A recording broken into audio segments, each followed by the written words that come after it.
Hey guys, I promised you a comparison video between the VR, which came first, and the non-VR Evolved Edition of Alien Rogue Incursion. So we're gonna get to it. I'm gonna make myself disappear out of the frame in a little bit. You're still gonna hear me talking about it though, of course. Um, which one do I like better? You might find that out. I feel either way, if you have the VR or don't, definitely get the game. I don't know whether you want to go 30 or on a price drop at 20. I wouldn't I wouldn't say, any higher than 30. Definitely no, definitely no. But I wouldn't say lower than 20 either. You know what I mean? Like, it's still good in that mid range. Um, but yeah, we're just gonna get on to it real quick. And we just gonna fade on. Sure. And we're gonna start with some stats because I know some of y'all like that kind of thing. Boom, y'all can pause it. And off we go. So, right off the bat, I want to say same game regardless, right? But I still enjoy the VR one more than Evolved Edition, the non-pad. Um, and that's really because of Alien Isolation's Mother VR mod. Like, if I had beat Isolation without VR, that would have been a whole different story. I've been like, okay, cool, pad version of this, rocks. But no, Alien games in VR are a totally different experience. Like, you feel like you're there and shit just pops off and it gets you going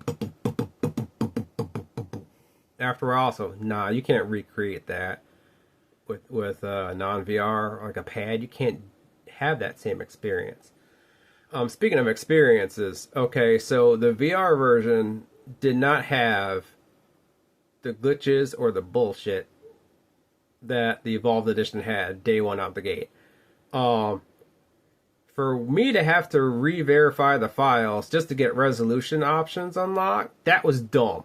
Resolution was actually frozen when I first started the game, and I had to find this out on a message board. I talked about this briefly on the last video of Rogue Incursion Evolved I did. Dumb. If you have, but that's just in case you haven't seen it. Also, just in case you hadn't seen that last video, it button locked me at one point. I got out of one of the power panels, and it was just like, you no longer have a left and a right. And I said, that's stupid. So I had to back out and start that whole thing over again. So yeah, it's not perfect by any means, like the non-VR one at all. They got some bugs to fix, I think. I think everything could have been solved if they just made one game and just had the VR detected kind of thing, like a lot of the games have. VR detected. Would you like to do VR mode? You could have just been like, yeah, or nah, and it could just switch everything there. I would have paid like 40 to 50 if you just had a game with that option, just to mix the two together. But that's just me. Maybe they might do that in the future. Who knows? Just mix the two together if they feel bored or something. But yeah, definitely the VR one better experience for me personally. But I get why they had to do things with the non-VR. Like, they had to put a stamina bar in there for the dodging. Like, you can't dodge unlimited. That's dumb. Like, and they had to recreate the VR experience as much as possible. So they use like pressure for the triggers. I get that. That's cool. Will I be spending some more time with both? Yes. I didn't beat the VR one yet. I'm at the end. That needs to happen at some point. Like, once I figure out the how, because they made me do so much backtracking in the last, who knows how long time. I'm probably in the last hour right now, and it's just go back here, go back there, go back here, go back there, and I'm like, guys, just let me finish you. So be prepared, because I'm pretty sure pad version gonna make you do the same shit. Just full stop. But anyway, which one do I like more currently?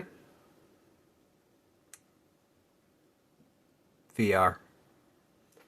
And there you have it. So as always, stay devilish. Either way, you know what to do. Lock and load. Aim for the head. Watch your back.